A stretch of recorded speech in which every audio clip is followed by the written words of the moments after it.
దేశ ప్రథమ పౌరురాలు రాష్ట్రపతి ద్రౌపది ముర్ము సబ్మరైన్లో సాహస ప్రయాణం చేశారు. గతంలో రాఫెల్ యుద్ధ విమానంలో గగన విహారం చేశారు.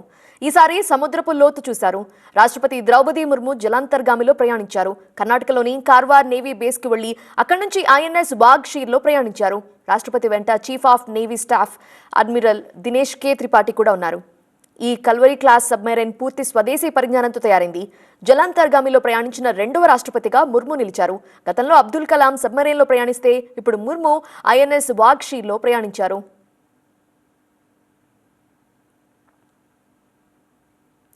2 నెలల క్రితం కూడా రాష్ట్రపతి ద్రౌపది ముర్ము ఇలాంటి సాహసమే చేశారు. రాఫెల్ యుద్ధ విమానంలో ఆమె గగన విహారం చేశారు. హర్యానాలోని అంబాలా వైమానిక స్థావరం నుంచి రాఫెల్ ఫైటర్ జెట్లో రాష్ట్రపతి ప్రయాణించారు. దీనికి సంబంధించిన ఫోటోలు కూడా సోషల్ మీడియాలో అప్పుడు వైరల్ అయ్యాయి. ఇక 2023 మే 8న ద్రౌపది ముర్ము అసోంలోని తేజ్పూర్ ఎయిర్ ఫోర్స్ స్టేషన్ నుంచి సుఖోయ్ 30 MKI యుద్ధ విమానంలో విహరించారు. ఈ ప్రయాణం చేసిన రెండవ మహిళా రాష్ట్రపతిగా ఆమె గుర్తింపు సాధించారు. అంతకుముందు 2009లో అప్పటి రాష్ట్రపతి ప్రతిభా పాటిల్ ఇదే ఫైటర్ జెట్లో గగనయానం చేశారు.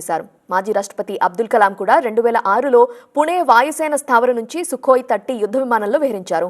అటు ఫైటర్ జెట్లో గగనతలంలో సాహస ప్రయాణం చేసిన రాష్ట్రపతి ద్రౌపది ముర్ము ఈసారి సబ్మరైన్లో సాహసయాత్ర చేశారు.